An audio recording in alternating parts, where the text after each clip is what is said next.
السلام عليكم ورحمة الله وبركاته، كيف حالكم؟ طيبين؟ اليوم جينا لكم مقطع جديد. اليوم اعتبروني أخوكم قاعد أسولف عن شيء صاب كثير من الناس وقاعد يعانون من هذا الشيء، وهذا الشيء أصلا يعني حله بسيط جدا، وهو الاكتئاب. بداية المقطع صلوا على النبي، اللهم صل وسلم على سيدنا محمد. اليوم اعتبروني أخ لكم، وأنا أصلا أخ لكم يعني في الإسلام، فصلوا على النبي مرة أخرى. اليوم الجمعة، صلوا على النبي، حطوا لايك والاشتراك إذا عجبك المقطع. بس خلونا نبدأ. الاكتئاب شيء نفسي يصيب الإنسان ويخليك تفكر بأشياء مفرطة وتخليك تحزن بدون أي سبب كذا. أنت بس قمت اليوم الصبح حزين، ليش حزين؟ وليش مكتئب؟ وليش مو طايق نفسك؟ ليش مدري إيش؟ وليش أنا أكره الناس؟ وليش الناس يكرهوني؟ ليش أنا ما عندي أحد؟ ليش كذا تفكير مفرط حرفيا. مخك يفكر أشياء أنت ما ودك تفكر فيها، بس إنه هو غصب عنك يفكر فيها. فهذا هو الاكتئاب. أنا هذا اللي صابني يعني. والاكتئاب هذه أنا أعتبر مرحلة من مراحل الحياة، يعني اللي يجيك في المراهقة عمر واحد 17 أو عمر 16 أو 18 سنة كذا. بعد 20 خلاص تنسى كل شيء وتقول يا أخي أنا كنت إنسان غبي، كيف كنت أفكر كذا؟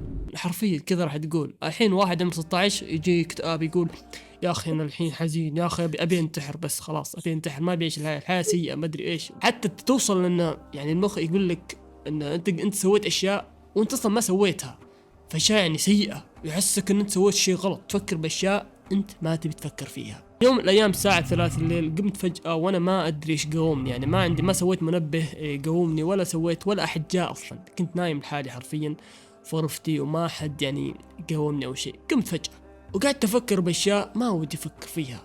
جاني تفكير غريب، يعني فجأة حرفيا فجأة جاني تفكير غريب خلاني حزين، حرفيا خلاني حزين كذا زعلان. وما نمت لين الصباح، ما نمت حرفيا ما نمت، بس قعدت أفكر. بعدها قعد معي سنتين بس أفكر بأشياء غريبة جدا، وأفكر بالوحدة وإني أكون وحيد وإني ما أدري إيش وإني حزين. وذيك الأيام كنت أسمع مغني اسمه إكس إكس إكس تنتاسيون، تكلمت عنه في مقطع ماضي، وهذا المغني حفز لي هذا الشيء حرفيا، خلاني أحزن أكثر. يعني المفروض إني أنا أروح أقرأ لي قرآن، وراح نجيكم على هذا موضوع القرآن. المهم كنت أسمع كثير هذا المغني صراحة، وما أنصح أحد يسمعه، يعني كنت أنا أحبه كثير. زعلت زعل شديد من مات 2018، حرفيا زعلت كثير مرة. كان أحد من أهلي من قاربي مات، شيء غريب. واحد كافر ما يدري عنك تزعل عليه كذا. ما علينا، من انا كنت مراهق صراحه، ومراهقين الحين نفس البي تي اس هذول كلهم مراهقين نفس الشيء، راح يضحكون على نفسهم بعدين. وعرفنا لكم شنو الاكتئاب، يعني تفكير مفرط والحزن والوحده تكره نفسك، يعني انك تكره نفسك انك تبي تنتحر كذا.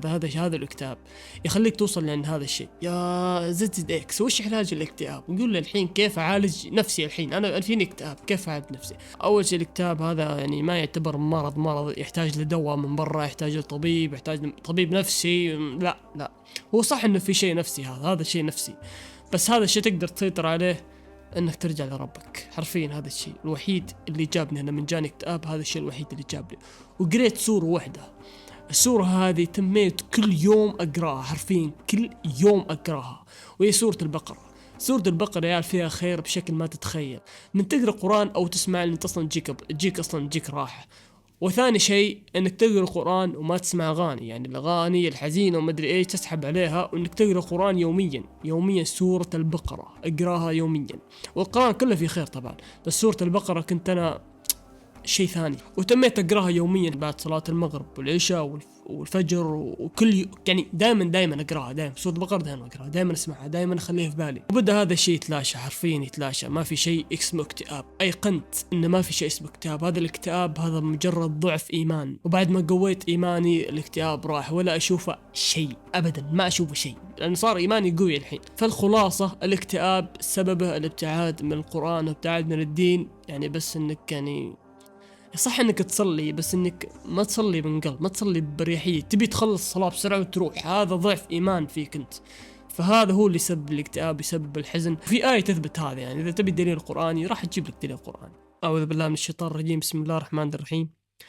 ومن أعرض عن ذكري فإن له معيشة ضنكا ونحشره يوم القيامة أعمى قال رب لم حشرتني أعمى وقد كنت بصيرا قال كذلك أتتك آياتنا فنسيتها وكذلك اليوم تنسى.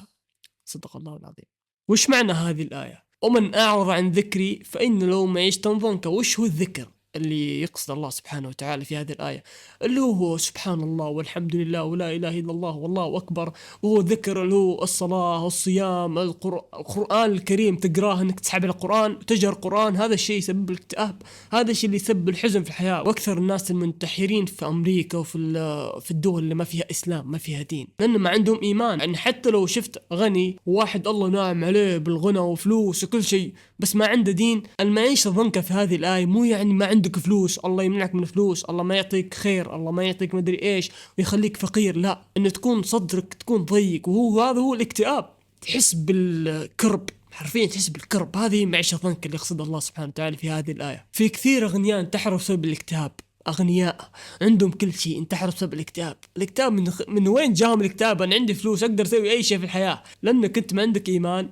لأنك ما عندك قرآن، وهذه معيشة ضنكة. وأغلب الأغنياء الحين ترى يمثلون أنهم عايشين حياة ممتازة وحياة جميلة، ويصوروا في الانستغرام ومدري وين أن حياتهم بيرفكت، حياتهم أي شيء يبغون يسوونه، لكن في الحقيقة أنت ما تعرف وش داخل صدورهم. يعني فأنا أنصح وأنا مجرب، فأسمع من مجرب ولا تسمع من طبيب، أن القرآن والذكر وأنك ترجع لربك وأنك تقوي إيمانك، هذا هو الشيء الوحيد اللي راح يشيل الاكتئاب عندك. ألا بذكر الله تطمئن القلوب. القلوب ما تطمئن إلا بذكر الله، حتى لو عندك فلوس الدنيا ما راح تطمئن إلا بذكر الله. فأي واحد يعاني من هذا الشيء، النصيحة والحل الوحيد، الحل الوحيد، اسمعوا مني، هذا هو الحل الوحيد، انك ترجع لله سبحانه وتعالى وتقوي ايمانك بالله سبحانه وتعالى، وتقرأ سورة البقرة، اقراها يوميا واشكرني، راح تشكرني واشكر ربك، اشكر ربك في البداية بعدين اشكرني، لأن أنا بس سبب، يعني أنا أعطيك الحل. بس هذا المقطع كان يعني بغيت أساعد الناس اللي كذا، لأن في ناس كثير أعرفهم كذا. صلوا على النبي، اللهم صل وسلم على سيدنا محمد، وهذا يوم الجمعة فأكثر الصلاة على النبي وبس. والله بيس أوت.